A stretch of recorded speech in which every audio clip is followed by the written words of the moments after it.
Halo semuanya, saya Ayu. Kembali lagi di video pembelajar. Pada video kali ini, kita akan melanjutkan pembahasan dari video lalu, masih dari buku yang sama, Seikatsu Kaizen, yang nantinya kita akan membahas lebih detail mengenai bagaimana akhirnya orang-orang Jepang itu menjadi modern seperti ini. Yuk, simak penjelasan berikut. Sebelum kita melanjutkan pembahasannya, kita take a moment dulu buat remind video lalu pembahasannya apa saja. Ada 3 poin besar dari pembahasan video minggu lalu. Yang pertama mengenai pandangan orang asing akan SDM Jepang yang dulu sama sekarang ya sangat berbeda. Dan yang kedua ada 4 pilar penyangga masyarakat urban untuk jadi modern, dan yang paling aktif itu penyebarannya di perusahaan. Dan yang ketiga adalah apa yang Jepang pelajari dari Amerika, yaitu konsep scientific management. Di tahun 1920, dunia industri Jepang tidak hanya belajar dari teori manajemen Amerika saja, tetapi juga sudah mulai belajar dari praktisi industri di Jerman. Namun pada saat itu, pada Perang Dunia Pertama, Jerman kalah dan dipaksa untuk membayar pampasannya kepada negara yang menang, yang saat itu adalah Inggris dan Perancis. Untuk itu sebenarnya kan Jerman harus mengenjot produksi ekspor impornya. Namun di waktu yang bersamaan juga ternyata ada gerakan buruh di Jerman yang dipengaruhi oleh ideologi mereka cenderung memusuhi pengusaha, sehingga pengusaha juga jadi bingung untuk gimana caranya mereka bisa menekan produksi dan menekan upah buruh tersebut. Nah, untuk menjawab permasalahan tersebut, akhirnya dunia industri manufaktur di Jerman dengan mendapat dukungan dari pemerintah melancarkan atau membuat kampanye nasional rasionalisasi industri dengan tujuan untuk menghasilkan produk industri yang berkualitas baik dan biaya yang murah, tetapi juga tidak perlu memaksakan buruh untuk bekerja dalam jangka waktu yang panjang. Sehingga di tahun 1924 di Berlin didirikanlah organisasi REFA. Nah, REFA ini juga bertujuan untuk meneliti dan mensosialisasikan metode penghematan untuk waktu produksi. Ternyata, kampanye nasional di Jerman ini sangat menarik perhatian dunia industri di Jepang.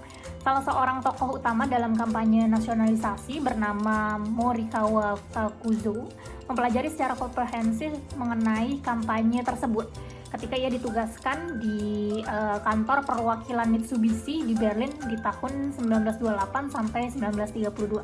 Nah, setelah kembali ke Jepang, Morikawa memperkenalkan langkah-langkah kampanye tersebut bersama dengan rekan-rekan yang baru pulang juga dari Amerika, sehingga mereka menggabungkan teori efisiensi dari Amerika dengan praktisi efisiensi di Jerman, dan akhirnya mereka menyusun pedoman untuk menerapkan kampanye-kampanye tersebut di dunia industri Jepang. Berbarengan dengan upaya meningkatkan efisiensi kerja di tahun 1919, salah satu perusahaan tekstil terbesar pada waktu itu bernama Kurabo mendirikan lembaga penelitian mengenai masalah sosial dan perburuhan.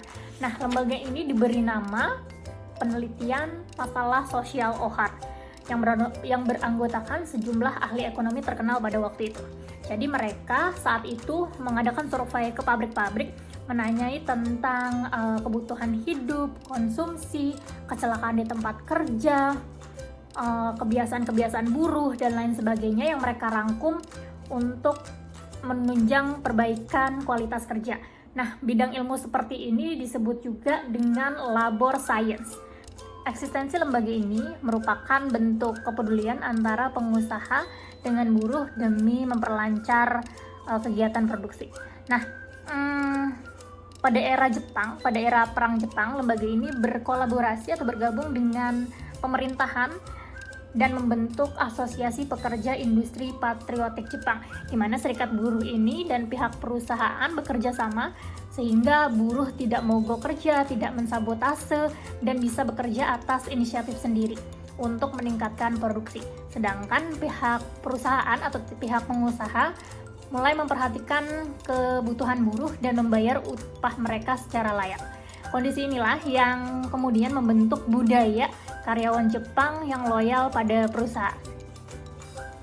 Selama Perang Dunia II, seluruh daratan Eropa mengalami porak-poranda akibat kekalahan perang, semua negara di Eropa dihadapkan dengan masalah rekonstruksi industri. Nah, menyikapi perkembangan di Eropa ini, berdasarkan keputusan dari kabinet di Jepang di tahun 1955, Kementerian Perindustrian dan Perdagangan Jepang mendirikan The Japan Productivity Center. Lembaga ini beranggotakan wakil-wakil dari pemerintah, dunia usaha, serikat kerja, dan juga individu.